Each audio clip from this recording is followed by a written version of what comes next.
প্রিয় দর্শক, আসসালামু আলাইকুম। আশা করি আপনারা সবাই অনেক বেশি ভালো আছেন। গত কয়েকদিন ধরে ফেসবুক এবং ইউটিউবে একটি বিষয় খুবই ঘুরপাক খাচ্ছে। সেটি হচ্ছে একটি ফ্রেম। একটি ফ্রেম ফেসবুক এবং ইউটিউবে, ইনস্টাগ্রামে সকল জায়গায় ঘুরপাক খাচ্ছে। মূলত নতুন একটি ট্রেন্ড তৈরি করেছে আওয়ামী লীগের কর্মী সমর্থকরা। সেটি হচ্ছে আমি আওয়ামী লীগ। এমন একটি ফ্রেম তারা ফেসবুকের কভার ফটো, প্রোফাইল পিকচার সহ বিভিন্ন জায়গায় তারা শেয়ার করছে। মূলত এটি শেয়ার করার কারণ হচ্ছে গত ২ দিন আগে সংসদে আওয়ামী লীগকে নিষিদ্ধ করে একটি অধ্যাদেশ জারি করা হয়েছে।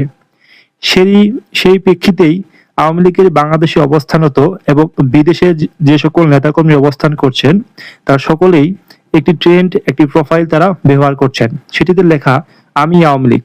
তারা এই নিষিদ্ধের বিপরীতে, এই নিষিদ্ধকে তোয়াক্কা না করে তারা প্রকাশ্যে দিবালোকে এরকম একটি ট্রেন্ড তারা তৈরি করেছে, যেটি সাধারণ মানুষ এবং সাধারণ যে ফেসবুক ইউজার রয়েছে তাদের মনে একটি প্রতিফলন সৃষ্টি করেছে পজিটিভ।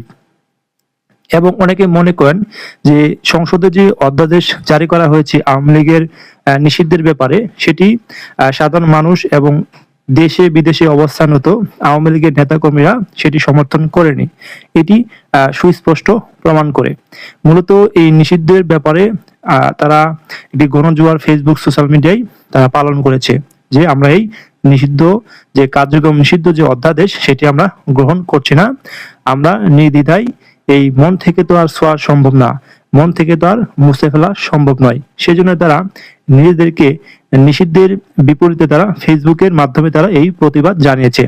মূলত এটি একটি প্রতিবাদী ভাষা হিসেবে তারা প্রকাশ করেছে।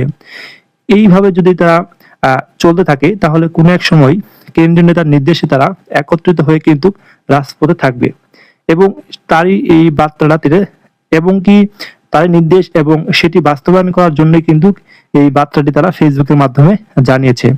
এবং এটি শুধু বাংলাদেশে নয়, ভারত এবং ইউরোপের যে মহাদেশে যে আওয়ামী লীগের কেন্দ্রীয় নেতা এবং তৃণমূলের নেতাকর্মী রয়েছে সকলেই কিন্তু এই ট্রেন্ডটি ইউজ করেছে। এবং কি এই প্রোফাইল পিকচার অনেক দেখতে পেয়েছি যারা নতুন প্রজন্ম তৈরি হচ্ছে, যারা এই ফেসিজম, ইউনূস সরকারের ফেসিজম থেকে মুক্তি পাওয়ার জন্য এবং বর্তমান সরকারের যে অবৈধ মামলা হামলার বিপরীতে যে সকল ছেলেরা রয়েছে তারাও কিন্তু প্রকাশ্যে ফেসবুকে এই ট্রেন্ড, অর্থাৎ এই যে একটা ফ্রেম তারা ব্যবহার করেছে। এটি মূলত সেখানে লেখা আমি বাংলাদেশ এবং সেখানে বঙ্গবন্ধু শেখ হাসিনা সহ বাংলাদেশের যে উন্নয়নের চিত্র রয়েছে সেটি তারা তুলে ধরেছে। এই ফ্রেমটি বন্দি করেই বাংলাদেশের যে নতুন ধারা তারা অব্যাহত রাখার জন্য এই আওয়ামী লীগের যে কর্মী সমর্থক রয়েছে তারা চেষ্টা চালিয়ে যাবে বলে অনেক সোশ্যাল মিডিয়ায় তারা পোস্ট করেছে, আমরা দেখতে পেয়েছি।